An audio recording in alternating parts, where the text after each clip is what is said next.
Assalamualaikum warahmatullahi ta'ala wabarakatuh. Alhamdulillah, salatu wassalamu ala sayyidina rasulillah wa ala alihi wa sahbihi ajma'in. Subhanaka la ilma lana illa ma 'allamtana innaka antal alimul hakim. Wa la hawla wa la quwwata illa billahil aliyyil azim. Amma ba'du. Pada kali ini saya akan membicarakan tentang tajuk maslahah dan mafsadah penutupan masjid. Yang pertama sekali, marilah sama-sama kita melihat apakah yang dimaksudkan dengan masjid. Masjid itu ialah, kalau dilihat dari sudut maknanya, ialah tempat sujud kalau dalam lughahnya, atau dengan makna lainnya bahawa tempat beribadah bagi orang Islam, satu bangunan yang dibina, suatu tempat yang dibina untuk beribadah kepada Allah Subhanahu wa taala, yang dijalankan padanya itu sembahyang-sembahyang secara berjamaah. Itu secara umum tentang maksud kepada masjid. Jadi yang kedua yang kita kena tahu, apakah maksud maslahah dan mafsadah. Maslahah dan mafsadah secara sepintas lalunya bermaksud iaitu kebaikan ataupun keburukan secara sepintas lalunya. Maka tajuk yang diberi pada hari ini ialah maslahah dan mafsadah penutupan masjid. Dalam untuk kita menentukan tentang maslahah dan mafsadah, penentuan yang dibuat oleh para ulama tentang maslahah dan mafsadah ini, dia ada beberapa kaedah. Yang utamanya 3 kaedah. Kaedah yang pertama ialah menghimpun antara keduanya, yakni menghimpun maslahah dengan maslahah, ataupun mafsadah dengan mafsadah, ataupun maslahah dengan mafsadah. Dalil, menghimpun maslahah dengan maslahah, mafsadah dengan mafsadah, juga maslahah dengan mafsadah. Dalil, kerana kata Imam Nawawi, i'malud dalilain aula min ihmali ahadihima. Melaksanakan 2 dalil, menghimpun 2 dalil yang bertentangan itu, kata Imam Nawawi, aula, terlebih utama daripada meninggalkan, mengihmalkan, mencuaikan dari salah satu daripada 2 dalil. Itu kaedah yang pertama.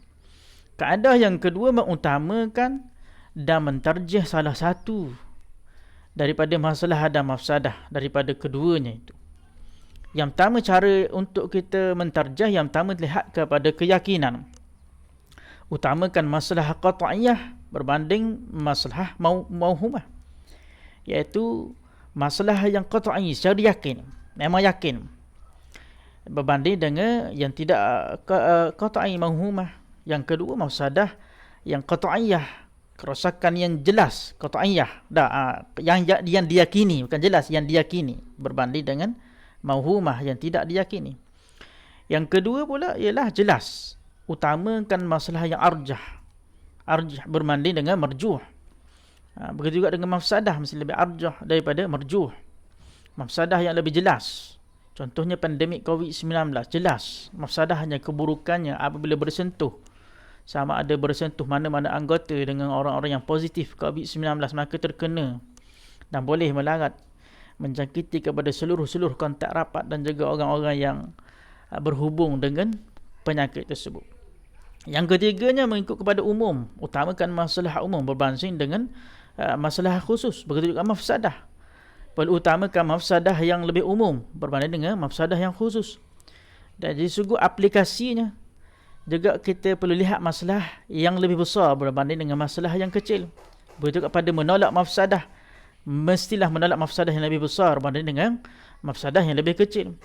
Lagi satu kaedah yang ketiga, yang terakhir yang dibuat oleh ulama, ialah melihat dari sudut kesepakatan ulama, mana masalah yang bersepakat ulama padanya. Contoh dalam isu penutupan masjid. Bukan sekarang berlaku isu penutupan masjid. Dulu orang ulama yang terdahulu berlakunya ta'un, pernah ditutup masjid. Berlakunya wabak-wabak dahulu, pernah ditutup masjid kerana kesepakatan pada ulama pada waktu tersebut mengeluarkan hukum. Maka untuk mengutamakan masalah, lihat kepada hukumnya wajib, sunat, harus. Sembahyang berjemaah itu duduk pada wajib fardu kifayah, bukannya fardu ain.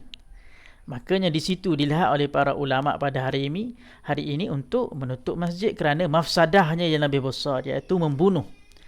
Penyakit COVID-19 ini boleh menyebabkan kematian. Makanya perlulah dibuat penutupan masjid yang sementara, bukannya berkekal. Sementara berlakunya penyakit COVID-19 ini, maka masjid itu perlu ditutup supaya mengekang daripada penularan. Apabila sudah ada SOP-nya yang boleh dibuka balik masjid tersebut mengikut SOP standard yang dibuat oleh orang-orang yang ahli dalam bidangnya, iaitu pakar dalam bidang perubatan bergabung dengan pakar dalam agama ini mengeluarkan hukum yang baru, maka dibukakan kembali masjid itu mengikut kaedah yang telah ditetapkan. Itulah huraian yang saya boleh buat untuk tajuk pada kita masalah dan mafsadah penutupan masjid. Kesimpulan yang boleh saya buat ialah hukum menutup masjid pada waktu pandemik COVID-19 ini adalah harus disisi syarak berdasarkan kepada kemafsadah yang lebih besar yang berlaku kepada umat Islam ini dalam menjaga hifzun nas, menjaga nyawa manusia. Wallahu a'lam. Assalamualaikum warahmatullahi taala wabarakatuh.